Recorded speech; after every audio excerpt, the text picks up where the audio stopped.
मित्रों नमस्कार। मैं ना सुनांचली कथा कहानी और उपन्यास के साथ पुनः उपस्थित हूँ। मित्रों, इस समय मैं वाचन कर रहा हूँ उपन्यास गोदान का, जिसे लिखा है प्रेमचंद जी ने। मित्रों, मैं अपने वाचन के पिछले क्रम में उपन्यास गोदान के भाग 16 तक का वाचन कर चुका हूँ, जिसे आप कथा कहानी और उपन्यास के प्लेलिस्ट में जाकर सुन सकते हैं। आज लीजिए सुनिए उपन्यास गोदान के भाग 16 का वाचन मेरे अर्थात नाथ सोनांचली के स्वर में। गांव में खबर फैल गई कि राय साहब ने पंचों को बुलाकर खूब डांटा और इन लोगों ने जितने रुपए वसूल किए थे वह सब इनके पेट से निकाल लिए।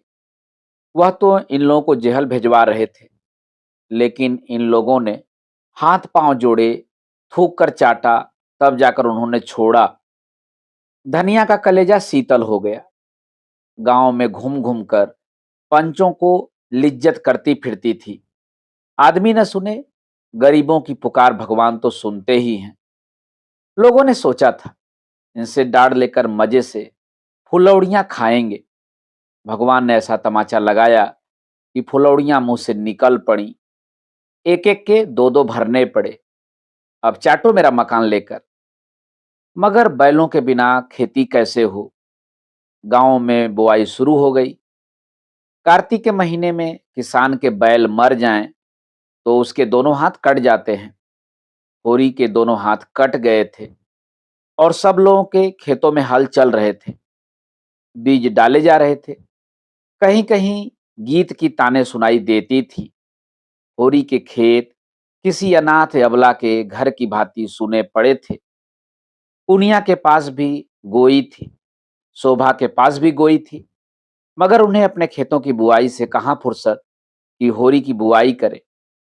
होरी दिन भर इधर उधर मारा मारा फिरता था।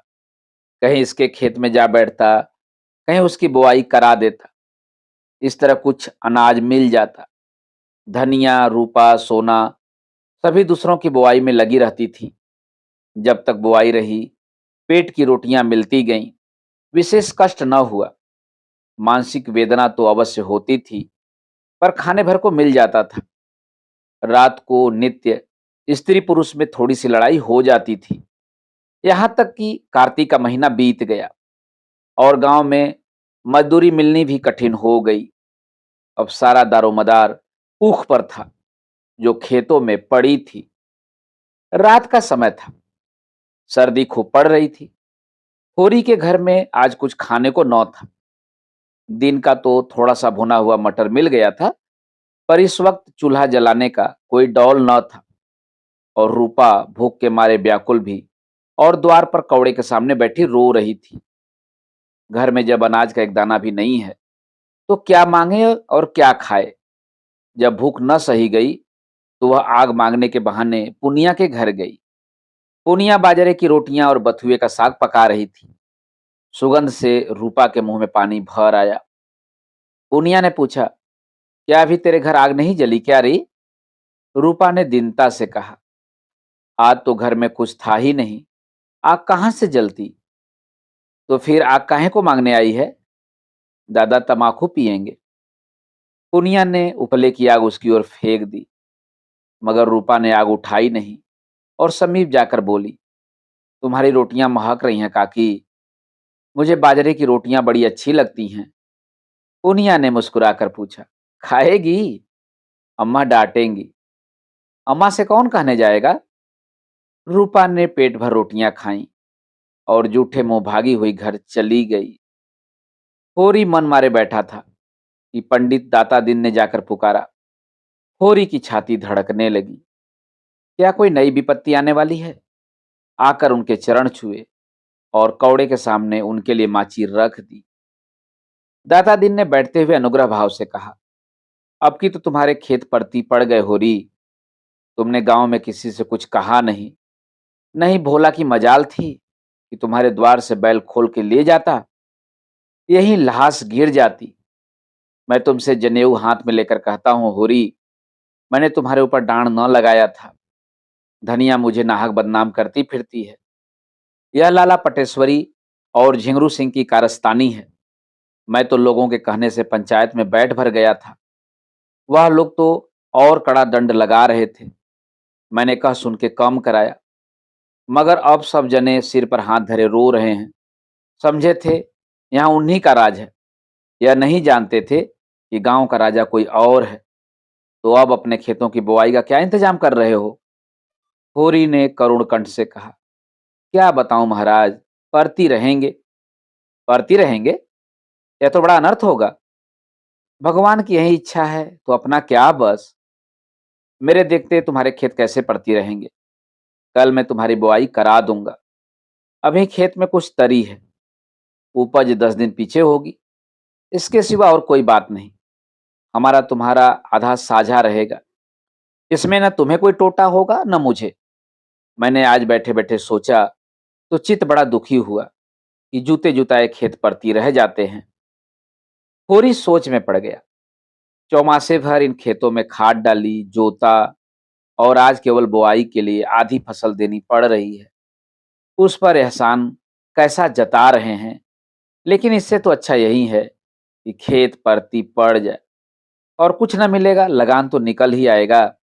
नहीं, अब की बेबाकी न हुई तो बेदखली आई धरी है। उसने यह प्रस्ताव स्वीकार कर लिया। दाता दिन प्रसन्न होकर बोले, तो चलो मैं अभी बीज ला दूं, जिसमें सवेरे का झंझट न रहे। रोटी तो खाली है ना? होरी ने लजाते हुए आज घर में चूल्हा न जलने की कथा कही। दाता दिन ने मीठे उलाहने के भाव से कहा, अरे, तुम्हारे घर में चूल्हा नहीं जला और तुमने मुझसे कहा भी नहीं? हम तुम्हारे बैरी तो नहीं थे। इसी बात पर तुमसे मेरा जी उड़ता है।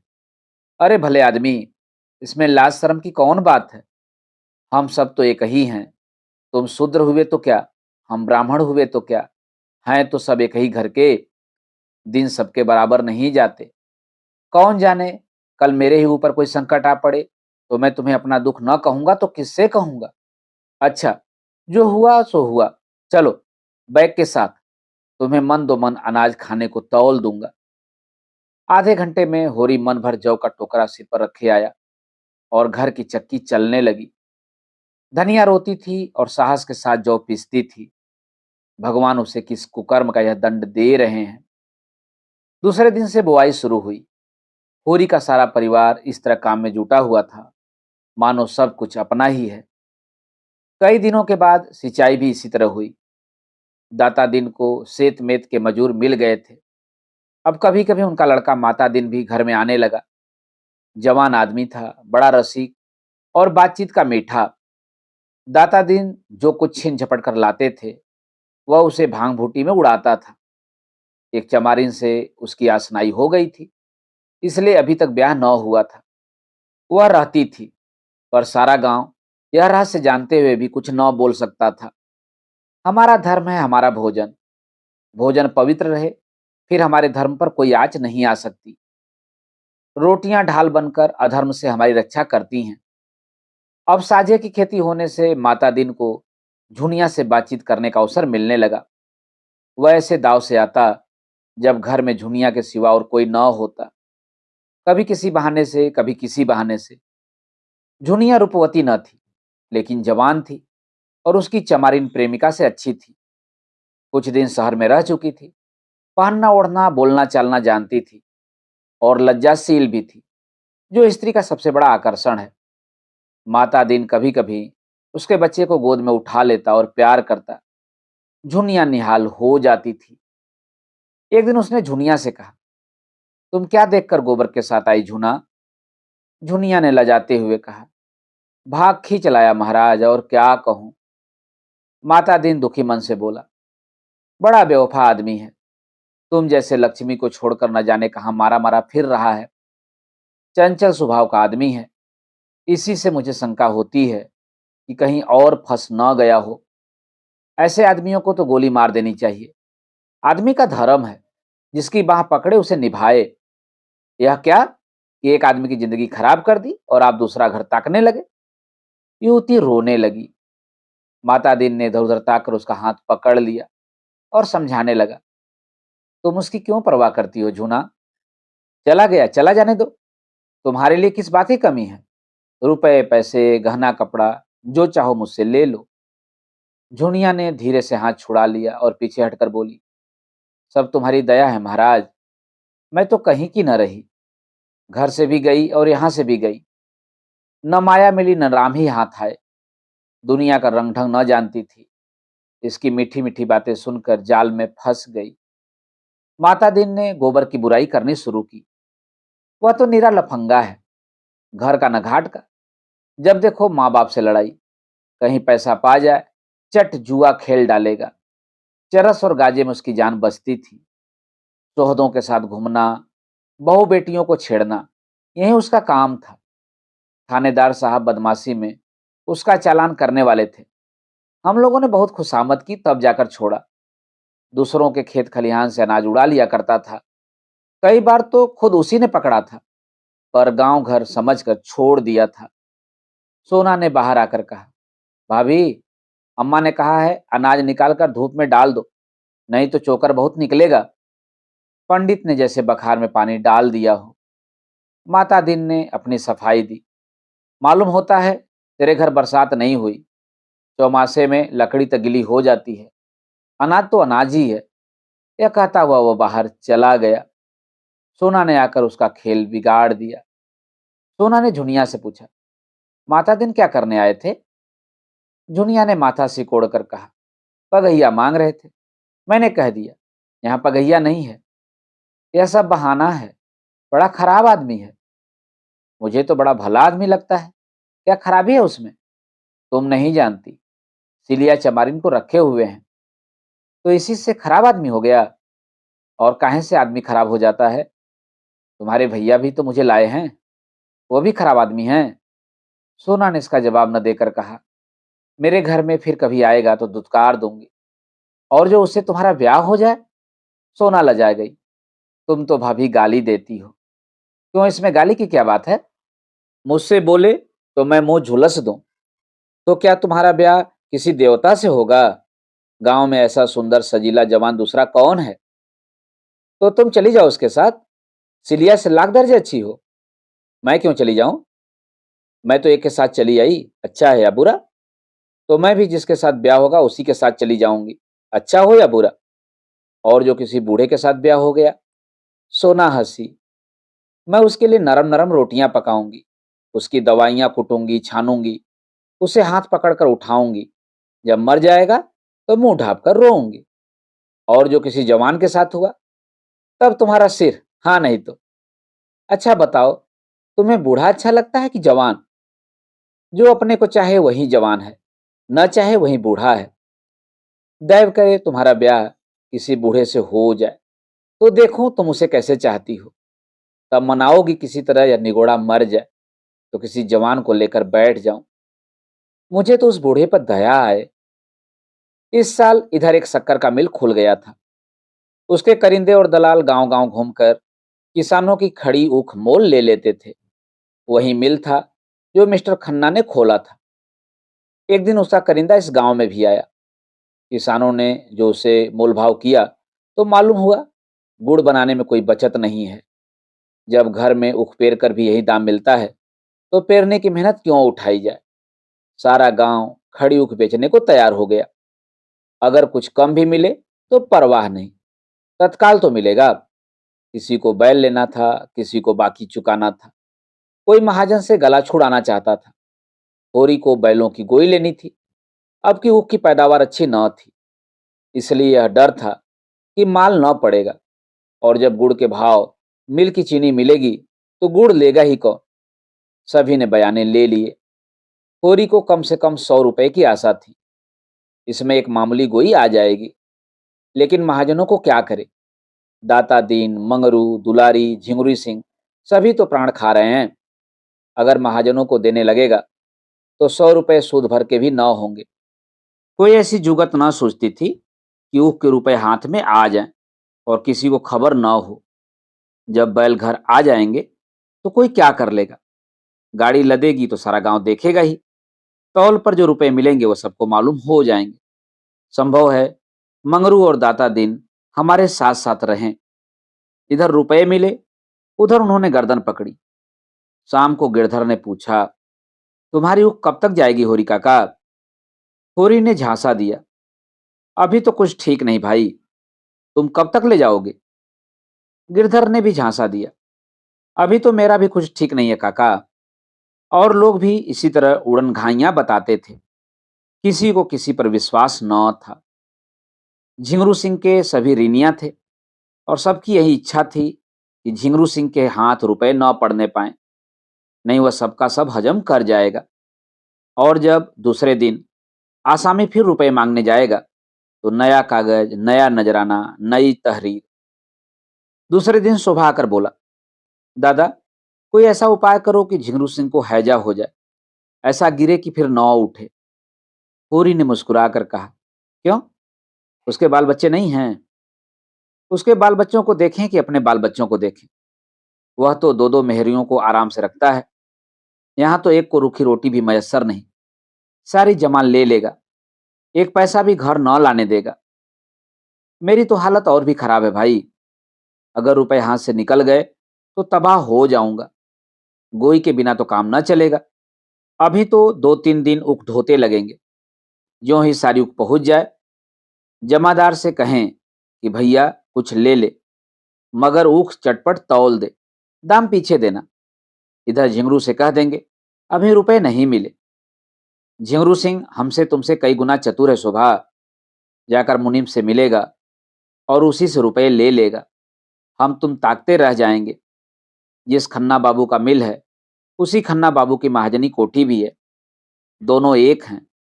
शोभा निराश होकर बोला, न जाने इन महाजनों से भी कभी गला छूटेगा कि नहीं। होरी बोला, इस जन्म में तो कोई आशा नहीं है भाई।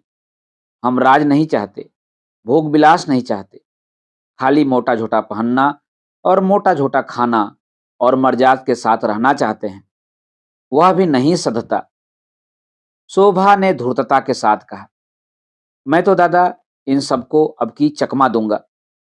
जमादार को कुछ दे दिलाकर इस बात पर राजी कर लूंगा कि रुपए के लिए हमें खूब दौड़ाएं। झिंगरू सिंह कहां तक दौड़ेंगे? होरी ने हंसकर कहा, यह सब कुछ ना होगा भैया। कुशल इसी में है कि झिंगरू सिंह के हाथ पांव जोड़ो। हम जाल में फंसे हुए हैं।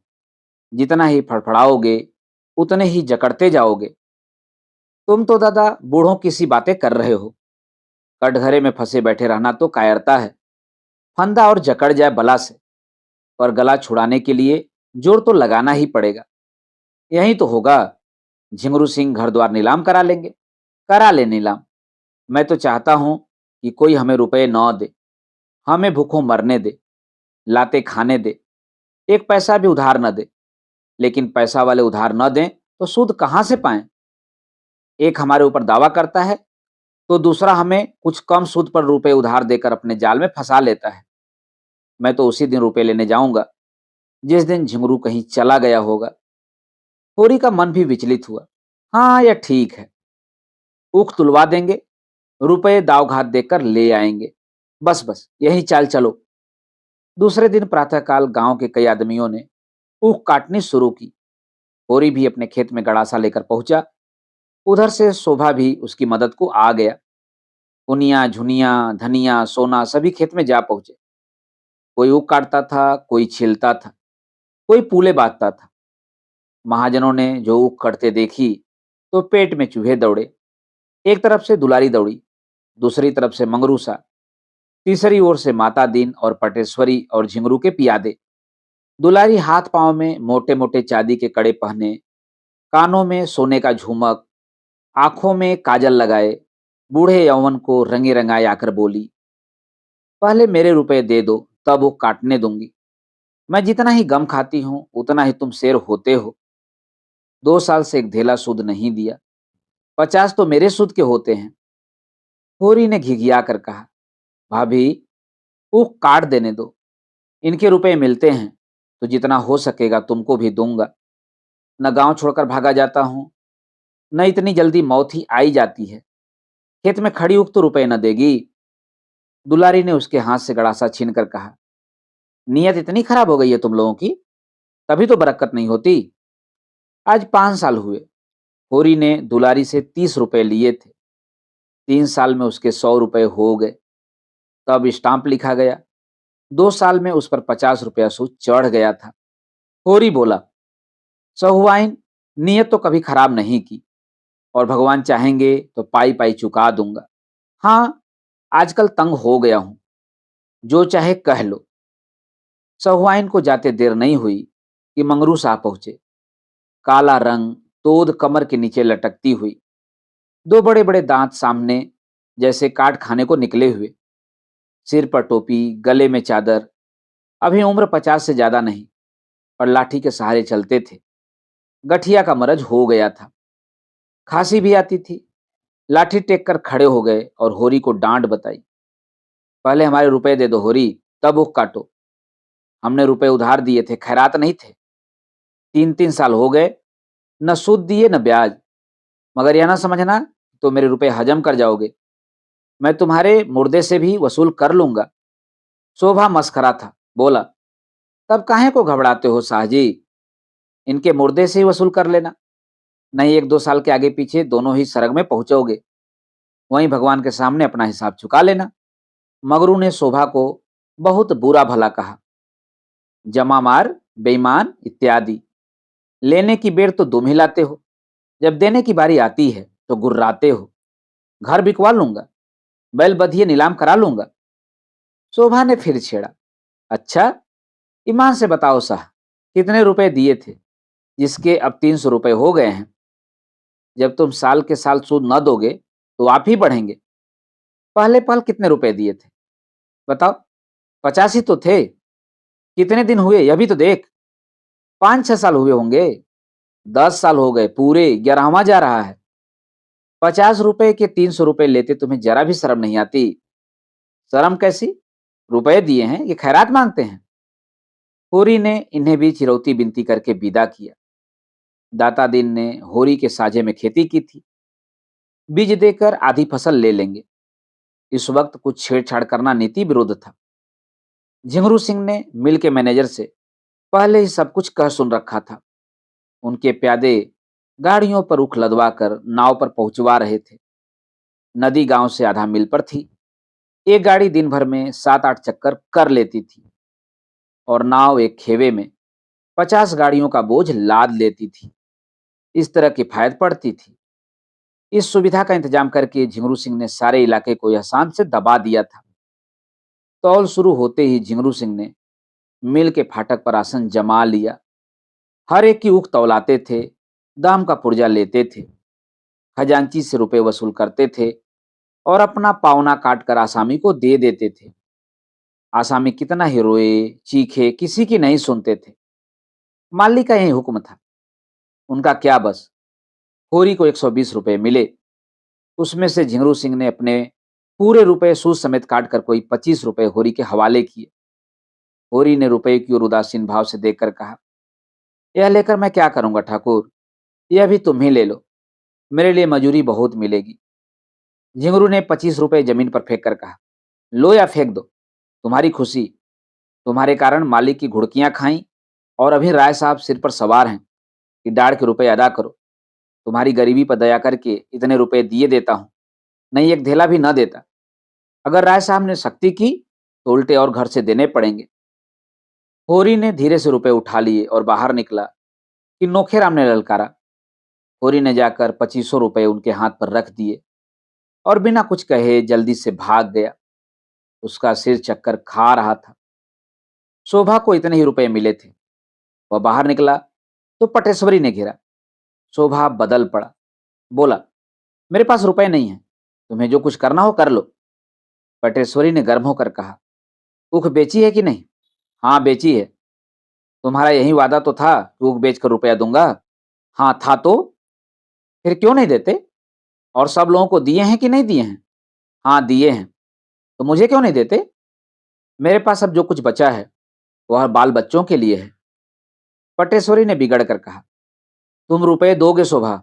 और हाथ जोड़कर, और आज ही, हाँ अभी जितना चाहो बहक लो। एक रपट में जाओगे 6 महीने को, पूरे 6 महीने को, न एक दिन बेसी न एक दिन कम। यह जो नित्य जुआ खेलते हो वह एक रपट में निकल जाएगा। मैं जमींदार या महाजन का नौकर नहीं हूं, सरकार बहादुर का नौकर हूं, जिसका दुनिया भर में राज है।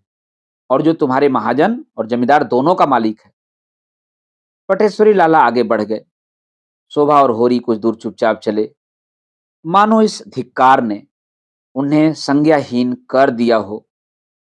तब होरी ने कहा, शोभा, इसके रुपए दे दो। समझ लो उख में आग लग गई थी। मैंने भी यही सोचकर मन को समझाया है। शोभा ने आहत कंठ से कहा, हाँ दे दूंगा दादा, न दूंगा तो जाऊंगा कहाँ। सामने से गिरधर ताड़ी पिए हुए झूमता चला आ रहा था। दोनों को देखकर बोला, झिंगुरिया ने सारे का सारा ले लिया होरी काका। चबैना को भी एक पैसा न छोड़ा, हत्यारा कहीं का।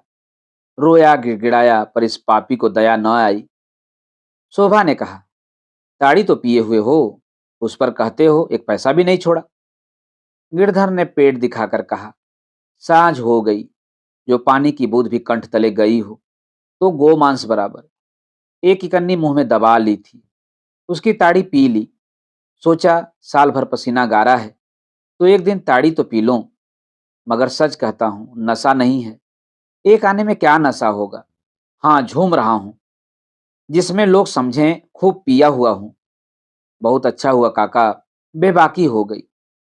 20 लिए उसके 160 भरे, कुछ हद है। होरी घर पहुंचा तो रूपा पानी लेकर दौड़ी, सोना चिलम भर लाई। धनिया ने चबेना और नमक लाकर रख दिया और सभी आशा भरी आंखों से उसकी ओर ताकने लगी। झुनिया भी चौखट पर आ खड़ी हुई थी। होरी उदास बैठा था। कैसे मुंह हाथ धोए, कैसे चबेना खाए। ऐसा लज्जित और ग्लानित था, मानो हत्या करके आया हो। धनिया ने पूछा, कितने की तौल हुई? 120 मिले, पर सब वहीं लूट गए, धेला भी न बचा। धनिया सिर से पांव तक भस्म हो उठी। मन में ऐसा उद्वेग उठा कि अपना मुंह नोच ले। बोली, तुम जैसा घामड़ आदमी भगवान ने क्यों रचा? कहीं मिलते तो उनसे पूछती। तुम्हारे साथ सारी जिंदगी तलक हो गई। भगवान मौत भी नहीं देते कि जंजाल से जान छूटे। उठाकर सारे रुपए बहनोइयों को दे दिए। अब और कौन आमदनी है जिससे गोई आएगी? हाल में क्या मुझे जोतोगे या आप जोतोगे? मैं कहती हूँ, तुम बूढ़े हुए, तुम्हें इतनी अक्ल भी नहीं आई कि गोई भर के रुपए तो निकाल लेते। कोई तुम्हारे हाथ से छीन थोड़े लेता। पूस की यह ठंड और किसी की देह पर लत्ता नहीं। ले जाओ सबको नदी में डुबा दो। सिसक सिसक कर मरने से तो एक दिन मर जाना फिर अच्छा है। कब तक पुआल में घुस कर रात काटेंगे? और पुआल में घुस भी लें तो पुआल खाकर रहा तो न जाएगा। तुम्हारी इच्छा हो तो घास ही खाओ, हमसे तो घास न खाई जाएगी। यह कहते कहते वह मुस्कुरा पड़ी। इतनी देर में उसकी समझ में यह बात आने लगी थी कि महाजन जब सिर पर सवार हो जाए और अपने हाथ में रुपए हों, और महाजन जानता हो कि इनके पास रुपए हैं, तो आसामी कैसे अपनी जान बचा सकता है। होरी सिर नीचे किए अपने भाग्य को रो रहा था। धनिया का मुस्कुराना उसे न दिखाई दिया। बोला, मजूरी तो मिलेगी, मजूरी करके खाएंगे। धनिया ने पूछा, कहाँ है इस गांव में मजूरी? और कौन मुंह लेकर मजूरी करोगे? महतो नहीं कहलाते? होरी ने चीलम के कई कस लगाकर कहा, मजूरी करना कोई पाप नहीं है। मजूर बन जाए तो किसान हो जाता है, किसान बिगड़ जाए तो मजूर हो जाता है। मजूरी करना भाग्य में न होता तो यह सब विपत क्यों आती? क्यों गाय मरती? क्यों लड़का नालायक निकल जाता? धनिया ने बहू और बेटियों की ओर देखकर कहा, तुम सबकी सब क्यों घेरे हुए खड़ी हो? जाकर अपना अपना काम देखो। वह और हैं जो हाट बाजार से आते हैं तो बाल बच्चों के लिए दो चार पैसे की कोई चीज लिए आते हैं। यहाँ तो यह लोभ हो रहा है कि रुपए तुड़ाएं कैसे। एक कम न हो जाएगा, इसी से इनकी कमाई में बरकत नहीं होती। जो खर्च करते हैं उन्हें मिलता है, जो न खा सके न पहन सके उन्हें रुपए मिले ही क्यों? जमीन में गाड़ने के लिए? होरी ने खिलखिलाकर पूछा, कहाँ है वह गाड़ी हुई थाती? जहाँ रखी है वहीं होगी। रोना तो यही है, यह जानते हुए भी पैसों के लिए मरते हो। 4 पैसे की कोई चीज लाकर बच्चों के हाथ पर रख देते तो पानी में न पड़ जाते। झिंगरू से तुम कह देते कि 1 रुपया मुझे दे दो, नहीं मैं तुम्हें 1 पैसा न दूंगा। जाकर अदालत में लेना तो वह जरूर दे देता। होरी लज्जित हो गया। अगर वह झल्लाकर 2500 रुपये नोखेराम को न दे देता तो नोखे क्या कर लेते। बहुत होता बकाया पर 2-4 आना सूद ले लेता, मगर अब तो चूक हो गई। झुनिया ने भीतर जाकर सोना से कहा, मुझे तो दादा पर बड़ी दया आती है। बेचारे दिन भर के थके मादे घर आए और अम्मा कोसने लगी। महाजन गला दबाए था तो क्या करते बेचारे। तो बैल कहाँ से आएंगे। महाजन अपने रुपये चाहता है, उसे तुम्हारे घर के दुखड़ों से क्या मतलब। अम्मा वहां होती तो महाजन को मजा चखा देती, अभागा रोकर रह जाता। झुनिया ने दिल्लगी की, तो यहाँ रुपए की कौन कमी है। तुम महाजन से जरा हंसकर बोल दो, देखो सारे रुपए छोड़ देता है कि नहीं। सच कहती हूँ, दादा का सारा दुख दलिदर दूर हो जाए। सोना ने दोनों हाथों से उसका मुंह दबाकर कहा, बस चुप ही रहना, नहीं कह देती हूँ। अभी जाकर अम्मा से माता दिन की सारी कलई खोल दूं तो रोने लगो। झुनिया ने पूछा, क्या कह दोगी अम्मा से। कहने को कोई बात भी हो। जब वो किसी बहाने से घर आ जाते हैं तो क्या कह दूं कि निकल जाओ। फिर मुझसे कुछ ले तो नहीं जाते, कुछ अपना ही दे जाते हैं। सिवाय मीठी मीठी बातों के वह झुनिया से कुछ नहीं पा सकते, और अपनी मीठी मीठी बातों को महंगे दामों पर बेचना भी मुझे आता है। मैं ऐसी अनाड़ी नहीं हूं कि किसी के झांसे में आ जाऊं। हाँ, जब जान जाऊंगी कि तुम्हारे भैया ने वहां किसी को रख लिया है, तब की नहीं चलाती। तब मेरे ऊपर किसी का कोई बंधन न रहेगा। अभी तो मुझे विश्वास है कि वह मेरे हैं और मेरे ही कारण उन्हें गली गली ठोकर खाना पड़ रहा है। हंसने बोलने की बात न्यारी है, पर मैं उनसे विश्वासघात न करूंगी। जो एक से दो का हुआ वह किसी का नहीं रहता। शोभा ने आकर होरी को पुकारा और पटेश्वरी के रुपए उसके हाथ में रखकर बोला, भैया तुम जाकर ये रुपए लाला को दे दो। मुझे उस घड़ी न जाने क्या हो गया था। होरी रुपए लेकर उठा ही था कि शंख की ध्वनि कानों में आई। गांव के उस सिरे पर ध्यान सिंह नाम के एक ठाकुर रहते थे। पलटन में नौकर थे और कई दिन हुए 10 साल के बाद रजा लेकर आए थे। बगदाद, अदन, सिंगापुर, बर्मा चारों तरफ घूम चुके थे। अब ब्याह करने की धुन में थे, इसीलिए पूजा पाठ करके ब्राह्मणों को प्रसन्न रखना चाहते थे।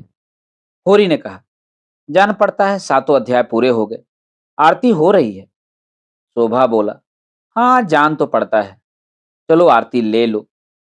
होरी ने चिंतित भाव से कहा, तुम जाओ, मैं थोड़ी देर में आता हूं। ध्यान सिंह जिस दिन आए थे, सबके घर शेर शेर भर मिठाई बैना भेजी थी। होरी से जब कभी रास्ते मिल जाते कुशल पूछते।